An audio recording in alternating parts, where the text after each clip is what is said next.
Welcome to TV three news. ముందుగా headlines చూద్దాం.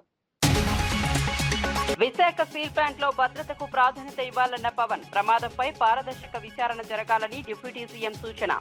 కార్మికుల సంక్షేమంపై ప్రభుత్వ ప్రధాన లక్ష్యమన్న పవన్. భవిష్యత్తులో ప్రమాదాలు నివారించేందుకు కఠిన చర్యలపై దృష్టి. జనసాంద్రత ప్రాంతాలకు డ్రైనేజీ పనుల్లో ప్రాధాన్యం ఇవ్వాలన్న మంత్రి నారాయణ. ప్రజల అవసరాల ఆధారంగానే మౌలిక వసతుల పనులు చేపట్టాలని సూచన. రాజకీయ సిఫార్సులతో కాకుండా అత్యవసరాలను బట్టి నిర్ణయాలు తీసుకోవాలని ఆదేశం.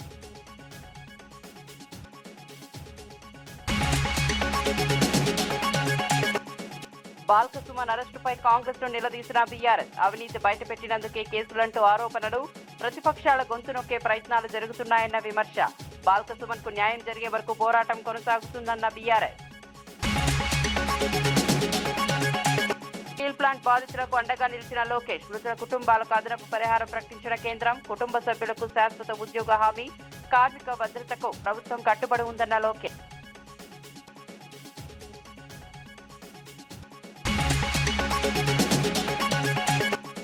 పెట్రోల్ డీజిల్ ధరల పెంపుపై ఒంగోలులో వామపక్షాల రాస్తారోకో. ఇంధన ధరల పెంపుతో సామాన్య ప్రజలపై తీవ్ర భారం.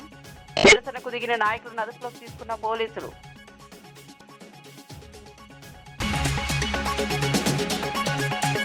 విశాఖ ఉక్కు కర్మాగారంలో జరిగిన ప్రమాద స్థలాన్ని ఉప ముఖ్యమంత్రి పవన్ కళ్యాణ్ పరిశీలించారు. ఘటనకు సంబంధించిన వివరాలను అడిగి తెలుసుకున్నారు. కార్మికుల భద్రత విషయంలో ఎలాంటి నిర్లక్ష్యానికి తాము ఉండకూడదని స్పష్టం చేశారు. ప్రమాదానికి గల కారణాలపై ప్రత్యేక కమిటీలు విచారణ జరిపి నివేదికలు సమర్పిస్తాయని, వాటి ఆధారంగానే తదుపరి నిర్ణయాలు తీసుకుంటామని చెప్పారు. మొత్తం ప్రక్రియలో పారదర్శకత పాటిస్తామని హామీ ఇచ్చారు. ఏ ప్రభుత్వం అధికారంలో ఉన్నా కార్మిక సంఘాలు కార్మికుల పక్షాన్ని నిలబడి వారి హక్కులను కాపాడాలని సూచించారు.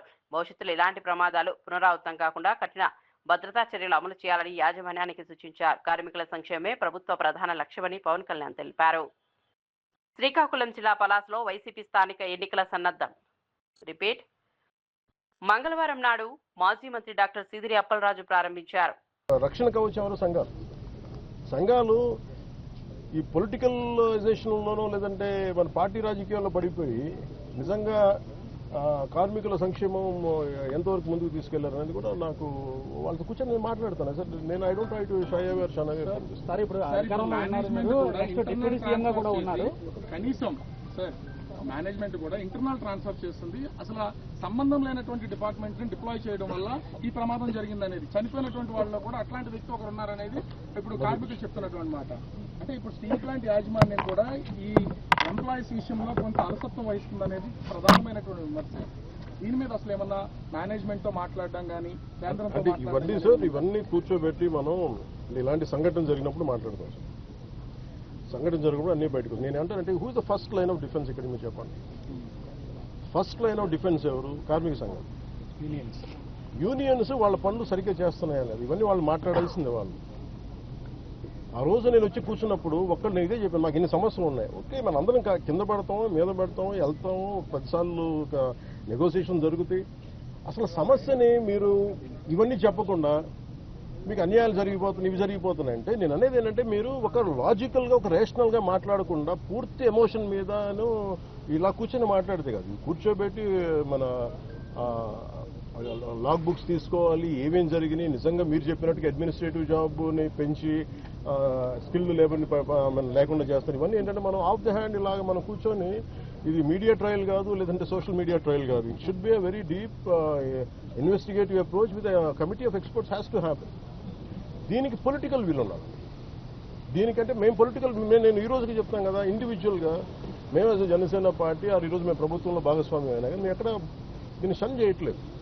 More than willing to understand. More than మేము పదే చెప్పాం కేంద్ర ప్రభుత్వానికి, ఏది అధికారంలో లేనప్పుడు చెప్పాం. ఇది మీరు దయచేసి దీన్ని ఇది ఒక హార్డ్ కోర్ మేము త్యాగాలతో వచ్చింది, మీరు దయచేసి దీన్ని చూడండి అంటే మేము దాన్ని స్ఫూర్తిని వాళ్ళు గౌరవించారు. ఈరోజు ఉంది అంటే ప్రైవేటీకరణ కాకుండా ఉండాలంటే. కాబట్టి దీన్ని కాపాడుకోవాల్సింది కూడా ఒక నిజంగా అన్డ్యూ డిమాండ్స్ ఏమైనా ఉన్నాయా, జెన్యున్ డిమాండ్స్ ఉన్నాయా, ఇవన్నీ కూడా చాలా నిబద్ధతతో కూర్చొని చేయాల్సి, చాలా కన్సల్టేషన్స్, చాలా డెలిబరేషన్స్ జరగాల్సిందే. అందుకని నాకు స్టీల్ ప్లాంట్ చాలా అద్భుతంగా ఉండాలి, ఇలాంటి ప్రమాదాలు జరగకూడదు అనేది మా అందరి డ్రైనేజీ మురుగునీటి వ్యవస్థల నిర్మాణంలో జనసాంద్రత ఎక్కువగా ఉన్న ప్రాంతాలకు అత్యంత ప్రాధాన్యం ఇవ్వాలని మంత్రి నారాయణ మున్సిపల్ కమిషనర్లకు సూచించారు. విజయవాడలో నిర్వహించిన మున్సిపల్ కమిషనర్ల సదస్సులో పాల్గొన్న ఆయన పలు అంశాలపై మార్గనిర్దేశం చేశారు. ప్రజలకు ఎక్కడ అత్యవసరంగా ఈ సదుపాయాలు అవసరమో అక్కడే పనులు చేపట్టాలని, రాజకీయ నాయకుల సిఫారసుల ఆధారంగా నిర్ణయాలు తీసుకోవద్దని స్పష్టం చేశారు. పట్టణ ప్రాంతాల్లో మౌలిక వస్తువుల కల్పనలో ప్రజల అవసరాలే ప్రధాన ప్రమాణంగా ఉండాలని చెప్పారు. అలాగే అర్బన్ ఛాలెంజింగ్ ఫండ్ సమర్థవంతంగా వినియోగించే విధానాలపై కూడా కమిషన్లకు సూచనలు చేశారు. పట్టణాభివృద్ధి పనులు పారదర్శకంగా ప్రజలకు ఉపయోగపడేలా ఉండాలని మంత్రి నారాయణ అన్నారు. యాన్యుటీ మోడల్లో ముందుకు పోతున్నాం. ఫైనాన్స్ వాళ్ళు యాక్సెప్ట్ చేశారు. యాన్యుటీకి ముందుకు వస్తారు. వాళ్ళు 40% మనం ఇస్తాం, 60% వాళ్ళు పెట్టుకునేటట్టుగా 10 years రీపేమెంట్. ఆ 40%కి LRS, BPS లో 600 crores వచ్చింది. బట్ స్టిల్ అన్ని ఫైల్స్ క్లియర్ చేస్తే we are expecting around 1,500 crores. UCF మొత్తం 4 lakhs crores పెట్టింది గవర్నమెంట్, సెంట్రల్ గవర్నమెంట్. వాళ్ళ పాపులేషన్ రేషియోలో ఇస్తే మన స్టేట్కి 3,600 కోట్లు యాక్చువల్గా ఇస్తున్నారు. మన షేరు 10,800 కోట్లు ఉండాలి, 10,800 crores. ఈ 10,800 బ్యాంక్స్ కానీ ఇలా హట్కో కానీ వాటి ద్వారా రైట్ చేసుకోవచ్చు. రైట్ చేసుకోవాలంటే మున్సిపాలిటీస్ కెపాసిటీ ఉండాలి. రీపేమెంట్ 72 మున్సిపాలిటీస్కి వచ్చింది ఆ కెపాసిటీ క్యాలిక్యులేట్ చేస్తే.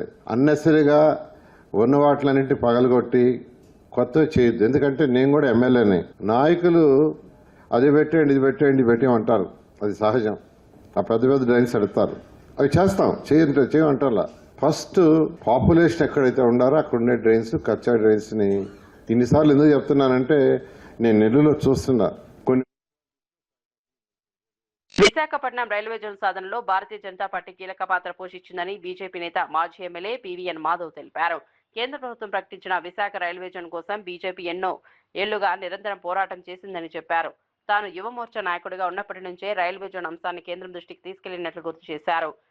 ఆంధ్రప్రదేశ్ కు రావాల్సిన నిధులు, పోలవరం ప్రాజెక్టు, రైల్వే జోన్ సహా 100కు పైగా ప్రాజెక్టు సాధన కోసం అప్పటి యూపీఏ ప్రభుత్వంపై కూడా బీజేపీ తీవ్ర ఒత్తిడిని తీసుకొచ్చిందన్నారు. రాష్ట్ర అభివృద్ధికి అవసరమైన మౌలిక వస్తువుల కోసం పార్టీ నిరంతరం కృషి చేస్తోందని మాధవ్ వివరించారు.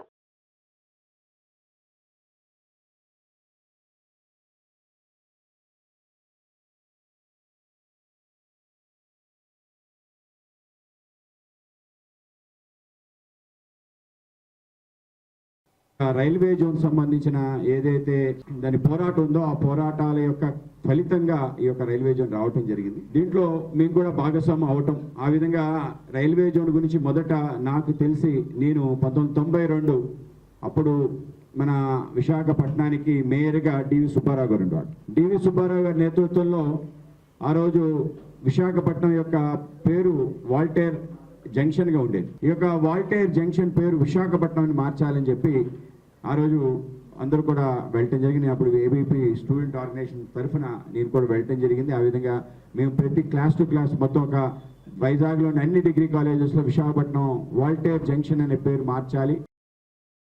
Kurnool tree town police station కు బైరెడ్డి సిద్ధార్థ్ రెడ్డి హాజరయ్యారు. మే 14 జరిగిన ఆందోళన సందర్భంగా మంత్రి టీజీ భరత్ 43 కోట్లు ముడుపులు తీసుకున్నారని ఆయన చేసిన ఆరోపణల నేపథ్యంలో ఈ వ్యవహారం ప్రాధాన్యత సంతరించుకుంది. మంత్రి టీజీ భరత్ ఫిర్యాదు మేరకు బైరెడ్డి సిద్ధార్థ్ రెడ్డిపై క్రిమినల్ పరువు నష్టం కేసు నమోదు చేసినట్లు సమాచారం. కేసు దర్యాప్తులో భాగంగా ఆయనకు 41A నోటీసులు జారీ చేసినట్లు తెలిసిందే. నోటీసుల మేరకు పోలీస్ స్టేషన్ కు హాజరైన బైరెడ్డి సిద్ధార్థ్ రెడ్డిని అధికారులు ప్రశ్నిస్తున్నారు.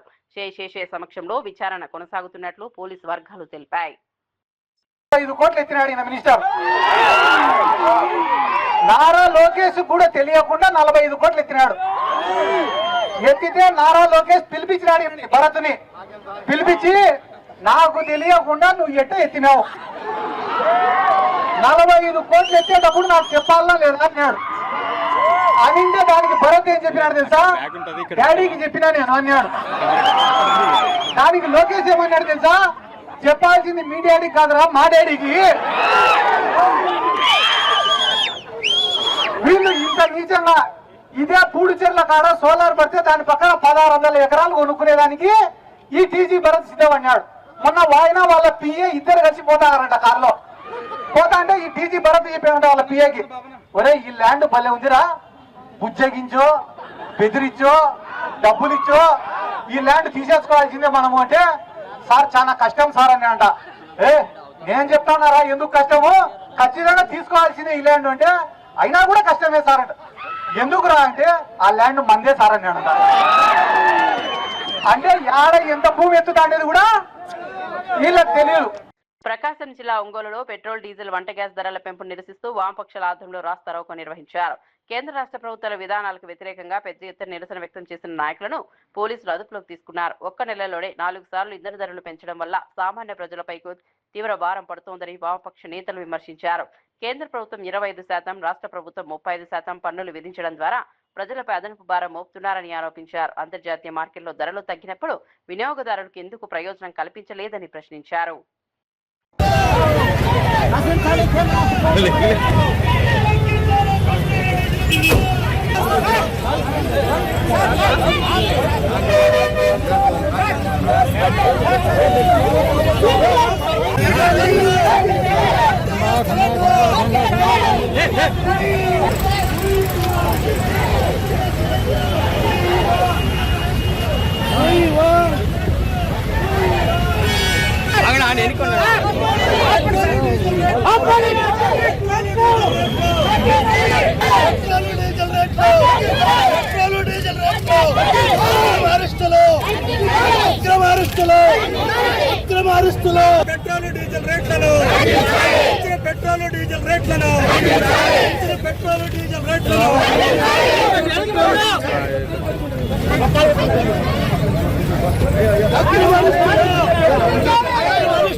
ఒక నెలలో 4 సార్లు పెట్రోలు డీజిల్ మీద భారాలు వేసి మొత్తం ప్రజల మీద తీవ్రమైనటువంటి ప్రభావం కలిగించే విధంగా ఈ ప్రభుత్వం నిర్ణయం తీసుకుంది. ఈరోజు పెట్రోలు డీజిల్ పెరుగుదలతోటి, గ్యాసు పెరుగుదలతోటి ఈరోజు మొత్తం దేశ ఆర్థిక వ్యవస్థ మీదే తీవ్రమైనటువంటి ప్రభావం పడింది. నిత్యావసర వస్తువులు ధరలన్నీ పెరిగినాయి. చిన్న పరిశ్రమలన్నీ మూతపడుతున్నాయి. ఇవాళ ఎరువుల ఫ్యాక్టరీలన్నీ కూడా మూతపడి వ్యవసాయం కూడా ప్రశ్నార్థకంగా మారేటువంటి పరిస్థితి ఏర్పడింది. వాస్తవంగా ఈరోజు కేంద్ర ప్రభుత్వం ఎందుకు పెట్రోలు డీజిల్ ధరలు పెంచామంటే కుంటి సాకులు చెప్తా ఉంది. యుద్ధం అని కారణమని చెప్తా ఉంది. వాస్తవంగా యుద్ధం కారణంగా ఈ ధరలు పెరగడం లేదు. కేంద్ర ప్రభుత్వం తీసుకున్నటువంటి దివాళాకోరు విధానాల వల్ల మాత్రమే ఈ ధరలు పెరుగుతున్నాయి. వాస్తవంగా ఈరోజు పెట్రోలు డీజిల్ అనేటువంటిది విశాఖ ఉక్కు కర్మాగారంలో జరిగిన ల్యాడర్ పేలుడు ప్రమాదంలో గాయపడిన బాధితులను ఏపీ మంత్రి నారా లోకేష్ పరామర్శించారు. ఈ సందర్భంగా మాట్లాడుతూ ప్రమాదం జరిగిన 6 గంటల్లోనే కేంద్ర ఉక్కు శాఖ మంత్రి హెచ్డి కుమారస్వామి ఘటనా స్థలానికి చేరుకుని పరిస్థితిని సమీక్షించారని తెలిపారు. ప్రమాదంలో మరణించిన ప్రతి కార్మికుడి కుటుంబానికి కేంద్రం తరపున అదనంగా 25 లక్షల పరిహారం ప్రకటించినట్లు చెప్పారు. కాంట్రాక్ట్ పర్మనెంట్ అనే తేడా లేకుండా మృతుల కుటుంబాల్లో ఒకరికి శాశ్వత ప్రాతిపదికన ఉద్యోగం కల్పిస్తామని హామీ ఇచ్చారు. ప్రమాదానికి కారణమైన లోపాలపై నిపుణుల కమిటీ సమగ్ర విచారణ జరిపి నివేదిక అందిస్తోందని తెలిపారు. విశాఖ ఉక్కు కర్మాగారాన్ని కాపాడేందుకు ప్రభుత్వం కట్టుబడి ఉందని స్పష్టం చేశారు. Under the leadership of our Honorable Prime Minister Shri Narendra Modi ji and our Chief Minister Chandrababu Naidu garu, we gave a special bailout package of 15,000 crores to revive the steel plant, get it back on track. All pending dues have been cleared. Employee dues also to 99%, those have been cleared. At a time when it was being revived, an unfortunate incident happened yesterday. We are yet to understand why it happened, because normally an industrial accident happens when humans are involved and when they have committed any mistake. In this case, it was something that spilled from the top and in a very quick manner. The incident happened yesterday at 4:15 p.m. The collector, the commissioner of police was here. After that, our home minister, member of parliament, member of legislative assembly, MLAs, all of them came here. Within 6 hours, Honorable Minister Kumaraswamy sir also came here. He stood with us, he stood with the families. He has made it very clear. It's not just about ex gratia alone, because when an earning member of the family dies, the family pretty much goes into poverty. Therefore, we will give them a permanent job and take care of that family. And not only that, the education of their children and any other manner, we need to support those families. Quarters in the Families we will support. We will also give them, as our MP has said, we will also give them residential accommodation in the steel plant if required. But we will take care of the families, and that is our commitment. So we are not here merely to announce an ex gratia package and move on. For us, it has a lot of emotional attachment. In the past, it was Vajpayee ji and Naidu ji together who saved Visakhapatnam plant. This time, it is Modi ji and Babu sir together, Modi ji and Naidu ji together, who saved Visakhapatnam plant. So all of us have a lot of emotional attachment to the plant. And same, we have the emotional attachment for the employees, because without employees, without their hard work, we cannot bring steel out of a plant. So we have a lot of emotional attachment for them. I met all the families. You know, what was very heartening for me is that Sreen was one of the employees who sustained severe burns. While I was leaving, he told me a statement. He said, incident has happened. Some of us have lost our lives. Some of us have been burnt severely. But ensure the plant production doesn't stop. Ensure that Visakhapatnam plant continues. So when he told me that, because I was there in a very different emotional state, I thought he was talking about himself, but he was actually talking about Visakhapatnam steel plant. That is the spirit of the workers of this plant. So we have a lot of responsibility. Now an expert committee is coming. Kumaraswamy sir formed an expert committee. The expert committee is also coming here. They will review everything end to end. They will meet with the employees over in the shift at that time, understand everything. As a government, it's our responsibility to.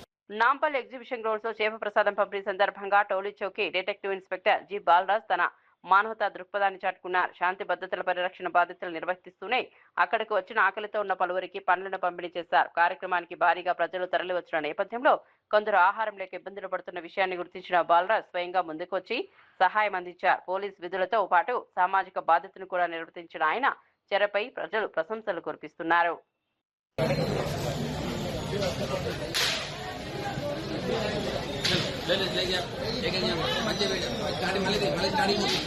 Singareni బొగ్గు గనుల్లో జరుగుతున్న అక్రమాలు దోపిడీని బయటపెట్టినందుకే BRS నాయకులు సుమన్పై అక్రమ కేసులు నమోదు చేసి జైలుకు పంపారని ఆ పార్టీ నేతలు ఆరోపించారు. కాంగ్రెస్ ప్రభుత్వం రాజకీయ కక్ష సాధింపులో భాగంగానే ఈ చర్యలకు పాల్పడుతోందని విమర్శించారు. బహిరంగ సభల్లో అసభ్య పదజాలం ఇస్తున్న ముఖ్యమంత్రి రేవంత్ రెడ్డి కాంగ్రెస్ ఎమ్మెల్యేలపై కూడా అదే విధంగా కేసులు నమోదు చేసి చర్యలు తీసుకోవాలని డిమాండ్ చేశారు. ప్రస్తుతం తెలంగాణలో భారత రాజ్యాంగం అమలు కావడం లేదని, కేవలం రేవంత్ రెడ్డి ఫ్యాసిస్ట్ రాజ్యాంగమే నడుస్తుందని తీవ్ర వ్యాఖ్యలు చేశారు. రౌడీ భాష, క్రిమినల్ భాష, తొక్కుతా అంటే క్రిమినల్ భాష, రాళ్లతో కొట్టండి అని చెప్పని కార్యకర్తలను ప్రేరేపిస్తే అది క్రిమినల్ భాష. ఏది పడితే అది, ఎవరిని పడితే అది ముఖ్యమంత్రి కుర్చీలో కూర్చొని ఏది మాట్లాడినా అదేమో ప్రామాణికమైన భాష. సింగరేణి కాలనీస్ లో వేల కోట్ల కుంభకోణాలు జరుగుతున్నాయి. అక్కడ ఉన్నటువంటి కార్మికులకు అనేక రకాలైన కష్టాలు నష్టాలు ఉన్నాయని చెప్పని సింగరేణి కాలనీస్ ను కాపాడుకోవాలనే ఉద్దేశంతో తను ఒక మాట అంటే అది మొత్తం నేరమైనట్టుగా తను జైల్లో పెట్టినారు. తెలంగాణ సమాజం ఆలోచించుకోవాల్సిన అవసరం ఉంది. ఒకవేళ సుమన్ గారు మాట్లాడింది తప్పే అయినట్టయితే రేవంత్ రెడ్డి మాట్లాడింది ఎందుకు తప్పు కాదు, ఆయన పైన ఎందుకు ఎఫ్ఐఆర్ చేయరు? ఇదే మేమే అనేక సందర్భాలలో జూబ్లీ హిల్స్ పోలీస్ స్టేషన్ లో, ఫిలిం నగర్ పోలీస్ స్టేషన్ లో, పంజగుట్ట పోలీస్ స్టేషన్ లో, బంజారా హిల్స్ పోలీస్ స్టేషన్ లో, ఇదే హైదరాబాద్ పరిధిలో ఉన్న అనేక పోలీస్ స్టేషన్లలో రేవంత్ రెడ్డి తండ్రి వయసు ఉన్నటువంటి ఒక కేసీఆర్ గారిని చంపండి, కొట్టండి, ఉరిదీయండి, రాళ్లతో కొట్టండి అని చెప్పని ఇష్టం వచ్చినట్టు మాట్లాడినప్పుడు ఇది అప్రజాస్వామికము, అనైతికము, ఇది చట్టానికి విరుద్ధము అని చెప్పని మేము కేసులు పెడితే కనీసం ఎఫ్ఐఆర్లు చేయలేదు ఈ పోలీస్. ఇవాళ రేవంత్ రెడ్డిని ఆదర్శంగా తీసుకొని మాట్లాడుతున్నటువంటి ఒక ఆయన పేరేం పేరు అనిరుద్ధ రెడ్డి కానీ, లేకపోతే జగ్గారెడ్డి గారు కానీ, మైనంపల్లి హనుమంతరావు గారు కానీ, ఇంకా చాలా మంది రేవంత్ రెడ్డి ఆదర్శ పురుషుడు అన్నట్టుగా ఇష్టం వచ్చినట్లుగా బూతులు మాట్లాడుతూ బెదిరింపులకు ఫత్వాలు జారీ చేస్తేనేమో వాళ్ళ పైన కేసులు లేవు. ఒక దళిత బిడ్డ, ఒక విద్యార్థి నాయకుడు తెలంగాణలో విద్యారంగంపై రాష్ట్ర ప్రభుత్వ వైఖరిని బీఆర్ఎస్ నాయకులు తీవ్రంగా తప్పుపట్టారు. ముఖ్యమంత్రి రేవంత్ రెడ్డి విద్యాశాఖ మంత్రిగా కూడా బాధ్యతలు నిర్వహిస్తున్నప్పటికీ పేద మధ్యతరగతి పిల్లల విద్యా హక్కులను కాలరాస్తున్నారని ఆరోపించారు. ప్రభుత్వ పాఠశాలను మూసివేస్తూ కార్పొరేట్, ప్రైవేట్ విద్యాసంస్థలకు ప్రాధాన్యం కల్పిస్తున్నారని విమర్శించారు. ప్రభుత్వ విద్యను బలోపేతం చేయాల్సిన సమయంలో ప్రభుత్వ పాఠశాలల సంఖ్య తగ్గడం ఆందోళన కలిగించే విషయమన్నారు. గ్రామీణ ప్రాంతాల్లో విద్యార్థులకు అందుబాటులో ఉన్న అవకాశాలు తగ్గిపోతున్నాయని చెప్పారు. ప్రభుత్వ విద్యను పరిరక్షిస్తూ పాఠశాలల అభివృద్ధికి ప్రత్యేక చర్యలు చేపట్టాలని బీఆర్ఎస్ నాయకులు డిమాండ్ చేశారు. బాధ్యత విద్యను అందరికి చేరువ చేయటము మీకు ఆర్టీఈలో చాలా క్లియర్ గా ఉంటది. చాలా క్లియర్ గా రైట్ టు ఎడ్యుకేషన్ యాక్ట్ లో చెప్తారు ఏంటంటే విద్యను కల్పించాలా. ఎక్కడ కూడా ఎలిమెంటరీ ఎడ్యుకేషన్ కంప్లీట్ అయ్యే వరకు కూడా ఖర్చులతో సంబంధం లేకుండా మీరు దాన్ని నిర్వహించాలని చెప్తారు. అదేం లేకుండా గతంలో ఏకోపాధ్యాయ పాఠశాలలు ఎక్కడన్నా కొన్ని రేషనలైజ్ చేస్తే కూడా ఏకోపాధ్యాయ పాఠశాలలు తీసేస్తారా? అట్లెట్లా చేస్తారని మాట్లాడిన రేవంత్ రెడ్డి ఇవాళ ప్రభుత్వంలోకి రాగానే ఆయనే విద్యామంత్రిగా ఉండి తండాలల్లా గ్రామాలల్లో గూడాలల్లో స్కూల్ ఉంటాం అనేది ఓల్డ్ ఫ్యాషన్ అట. అది ఓల్డ్ ఫ్యాషన్ కాదు మిత్రమా, అది అవుట్డేటెడ్ ఫ్యాషన్ కాదు మిత్రమా. మీ ఆలోచనలు అవుట్డేటెడ్గా ఉన్నాయి. మీకు విద్యా వ్యవస్థ మీద కనీస అవగాహన లేదు, సమాజం పట్ల బాధ్యత లేదనే విషయాన్ని ఈ ప్రకటనలు మాకు గుర్తు చేస్తూ ఉన్నాయి. నేను అడుగుతా ఉన్నాను, ఎవరిని సంప్రదించారు? రాష్ట్రంలో 26,065 పాఠశాలలు ప్రభుత్వం ఉన్నాయి, కొన్ని ఎయిడెడ్ స్కూల్స్ ఉన్నాయి, దాంట్లో భాగంగా కొన్ని 4,500 హై స్కూల్స్ ఉన్నాయి, ఉపాధ్యాయ సంఘాలు ఉన్నాయి, నిపుణులు ఉన్నారు, విద్యారంగంలో దగ్గరగా పనిచేసే వ్యక్తులు ఉన్నారు. ఎవరన్నా చర్చించినరా మీరు బెంగళూరులో మాట్లాడే మాటల ముందు? నోటికి ఎంత వస్తుందంత మాట్లాడి అబాస్పాలు కావడం తప్పితే దీంట్లో మరో విషయం ఉందనేటువంటి విషయాన్ని నేను వారిని ప్రశ్నిస్తా ఉన్నాను. చట్టం తెలుసా? ఎక్కడైతే మనకు గ్రామం ఉంటుందో, విద్యార్థులు ఉంటారో ఆ ఏరియాకు 1 కిలోమీటర్ లోపులో ప్రాథమిక పాఠశాల ఉండాలి. 3 కిలోమీటర్ల లోపులో మనం అప్పర్ ప్రైమరీ స్కూల్ అంటాం కదా, ప్రాథమికోన్నత పాఠశాల ఉండాలి. 5 కిలోమీటర్ల లోపులో ఉన్నత పాఠశాల ఉండాలి, మనం హై స్కూల్ అంటాం కదా, ఆ హై స్కూల్ ఉండాలి. ఎట్లా రేషనలైజ్ చేస్తావు? ఇది రేషనలైజ్ చేయడం అంటే సంఖ్య తగ్గించడం కాదనే విషయాన్ని ముఖ్యమంత్రి గారు గమనించాలి. దాని అర్థం గమనించండి. ఒకవేళ స్టూడెంట్ కేంద్ర మంత్రి కిషన్ రెడ్డి తెలంగాణ అభివృద్ధిని అడ్డుకుంటున్నారని TPCC general secretary Chenagani Dayakar ఆరోపించారు. ముఖ్యమంత్రి రేవంత్ రెడ్డిపై కక్ష సాధింపు ధోరణితో వ్యవహరిస్తూ రాష్ట్ర ప్రయోజనాలను దెబ్బతీస్తున్నారని మండిపడ్డారు. RRR ప్రాజెక్టు, మెట్రో విస్తరణ, వడ్ల కొనుగోలు వంటి అంశాలపై కేంద్ర ప్రభుత్వం నిర్లక్ష్యంగా వ్యవహరిస్తోందని విమర్శించారు. తెలంగాణ ప్రజల అభివృద్ధికి అవసరమైన ప్రాజెక్టుల విషయంలో బీజేపీ ఎంపీలు సరైన సహకారం అందించడం లేదన్నారు. రాష్ట్రానికి రావాల్సిన నిధులు, ప్రాజెక్టుల విషయంలో కేంద్రం స్పష్టమైన వైఖరి ప్రకటించాలని డిమాండ్ చేశారు. తెలంగాణ ప్రజల ప్రయోజనాలను కాపాడాల్సిన బాధ్యత కేంద్ర ప్రభుత్వంపై ఉందన్నారు. అనేక ఉదాహరణలు ఉన్నాయని కూడా ఈ సందర్భంగా మీతోని మాట్లాడాలనుకున్నాం.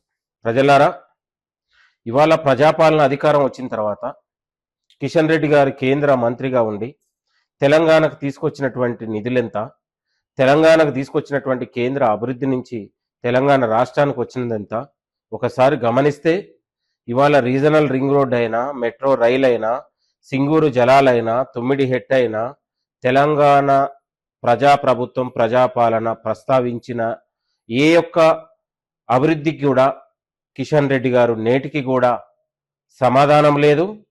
అభివృద్ధికి మోక్షం లేకుండా కేంద్ర ప్రభుత్వంతోనే ఇవాళ మిలాఖతై ఇవాళ తెలంగాణ రాష్ట్రానికి ఒక ప్రధాన అడ్డంకిగా, శిఖండిలాగా కిషన్ రెడ్డి మారుతున్నాడు.